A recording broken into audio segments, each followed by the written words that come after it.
There's something strange that happens when you try to remember your childhood. You don't get a clear story. You don't get a timeline. You don't even get full scenes. Instead, you get fragments. A school corridor that feels familiar, but you can't place in time. A classroom noise that echoes without faces.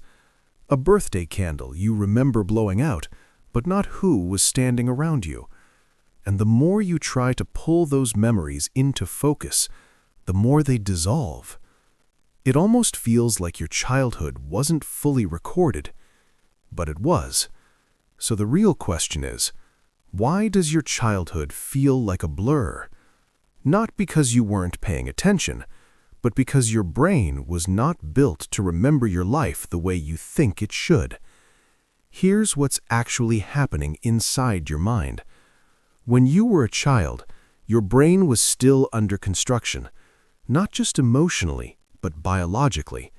The systems responsible for long-term memory, organization, and time awareness were still developing. So instead of storing life like a continuous film, your brain stored it like scattered snapshots, not full stories, just emotional impressions. That's why you don't remember childhood as a sequence of events. You remember it as feelings attached to moments. Comfort in a room, fear in a hallway, joy in something small you can't fully describe anymore. Your brain wasn't asking, what should I remember about this?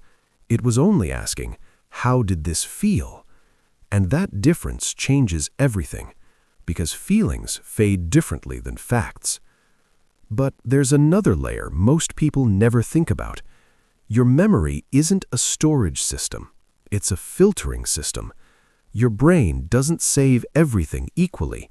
It saves what it thinks is important for survival, identity, and emotional learning. And as a child, you didn't yet have a fully formed identity for your brain to build around. You weren't thinking, this moment defines who I am. You were just living. And because of that, a lot of moments were never locked in as important. They passed through you instead of being stored inside you. That's why entire years can feel missing, not because they didn't matter, but because your brain didn't label them as necessary to keep. And then there's something even more interesting. Emotion decides memory strength. Highly emotional moments get burned into the brain, but ordinary days, they fade. So your childhood becomes uneven. One embarrassing moment in school can stay crystal clear, but entire months of routine can disappear completely. Your brain didn't delete your past, it compressed it. But the process doesn't stop there, because memory is not a recording, it's a reconstruction.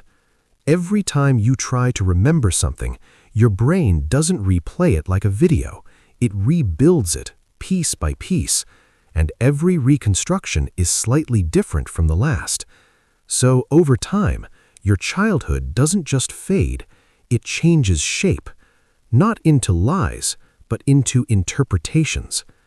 This is why two people can grow up in the same house, go to the same school, live the same years, and still remember completely different childhoods.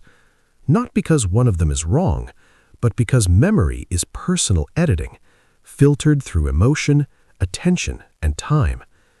And then something subtle happens as you grow older.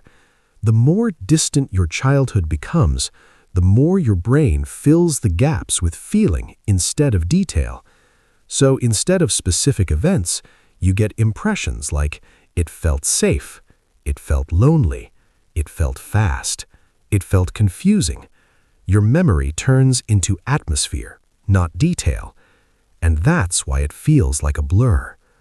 But here's where it gets even more complicated, because forgetting isn't just loss, it's also protection.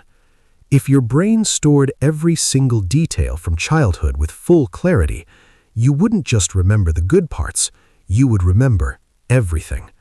Every moment of confusion you didn't understand at the time, every situation you didn't have emotional tools for, every small fear that meant nothing then, but would feel heavy now.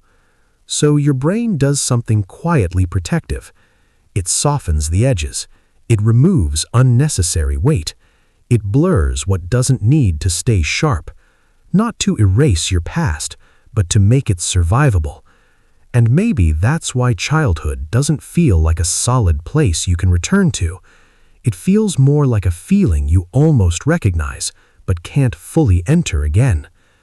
But there's another layer still.